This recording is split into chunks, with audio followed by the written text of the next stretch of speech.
Hello friends, Nita with Gujarati તડકામાં આપનું સ્વાગત છે. તો આજે સવારમાં ફરમાઈશ હતી કે નાસ્તામાં કંઈક ચટપટું બને. તો સવારની ગુલાબી ઠંડીમાં આલુ પરોઠા બધાને મળી જાય તો મજા જ પડી જાય. તો આજે ધાબા સ્ટાઇલ આપણે આલુ પરોઠા બનાવશું. તો ફ્રેન્ડ્સ, તમે મારી ચેનલમાં નવા હોય તો લાઈક, શેર અને સબસ્ક્રાઈબ કરવાનું ભૂલતા નહીં. તો ચાલો આલુ પરોઠા બનાવવાનું ચાલુ કરીએ. તો સૌથી પહેલાં મેં ઘઉંનો ઝીણો લોટ લીધેલ છે. તેમાં સ્વાદ અનુસાર આપણે નમક એડ કરશું અને મોણ માટે આપણે 2 ચમચી તેલ એડ કરશું. એને સારી રીતે આપણે મિક્સ કરી લેશું. ત્યારબાદ આપણે પરોઠા માટે નોર્મલ લોટ બાંધશું અને પરોઠાનો લોટ બંધાઈને રેડી છે. તો લોટને આપણે 5 થી 10 મિનિટ માટે રેસ્ટ થવા દેશું. ત્યાં સુધીમાં આપણે પરોઠાનું સ્ટફિંગ બનાવી લઈએ. તો મેં 3 મીડિયમ સાઇઝના બટેકા લીધા છે, જે બોઇલ કરેલા જ છે. તો એની છાલ આપણે હટાવી દઈએ. પછી આપણે ખમણીથી આ રીતે બટેકા બધા ખમણી લેવાના છે. બટેકા ખમણાઈ જાય એટલે આપણે એમાં મસાલા એડ કરશું. આદુ મરચું, લીલા ધાણા, લાલ મરચું પાવડર, ધાણા જીરું, હળદર, નમક, હિંગ, કાશ્મીરી લાલ મરચું, ચાટ મસાલો અને ગરમ મસાલો એડ કરીને આપણે મસાલો સારી રીતે મિક્સ કરી દઈશું. તો મસાલો આપણો મિક્સ થઈને રેડી છે. તો અને લોટ પણ આપણો રેસ્ટ કરીને રેડી છે.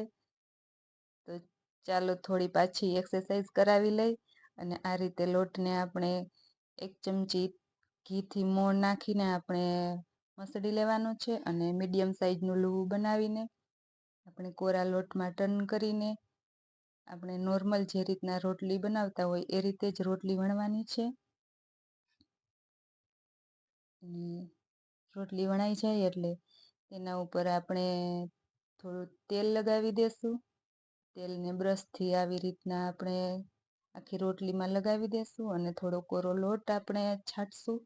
ઉપર મેં પરોઠાનું સ્ટફિંગ હતું એમાંથી નાનું લુવું બનાવીને મીડિયમ સાઇઝનું રાખેલું છે અને આ રીતના આપણે લુવું બનાવી લેવાનું છે અને લુવું સારી રીતે પેક કરીને વધારાનો જે લોટ હોય એ આપણે કાઢી લેશું અને હાથ ઉપર રાખીને પરોઠાનું સ્ટફિંગ જે અંદર હોય તે આ રીતના થપથપાવીને આપણે ફેલાવી દેશું અને પરોઠું આપણે વણી લેશું.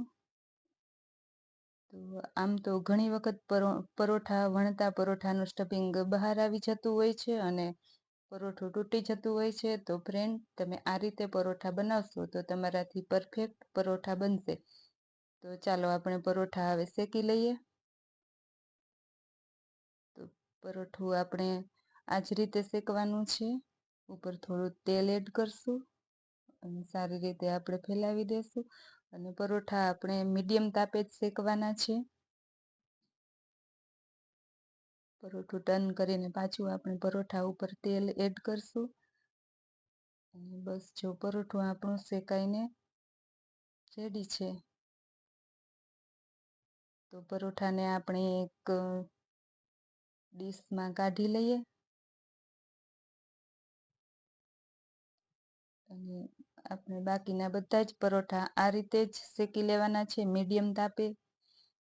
આમ તો મારે કહેવાની જરૂર નથી, પણ કહી દઉં કે પરોઠાની વેરાયટી વધારે ફેમસ છે, જેમાં કુછ જાની પહેચાની, કુછ અનજાની, પણ પરોઠા છે શ્રેષ્ઠ અને સ્વાદમાં સૌથી બેસ્ટ. તો એવા જ બેસ્ટ આલુ પરોઠા બનીને રેડી છે. તો પરોઠાને આપણે ચા, દહીં અથવા રાયતા સાથે ખાઈ શકીએ. તો ફ્રેન્ડ્સ, તમને મારા આલુ પરોઠાની રેસીપી કેવી લાગી?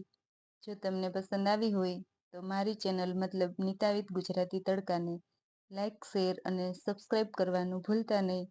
તો ફરી મળીશું એક નવી રેસીપી સાથે. Thank you for watching.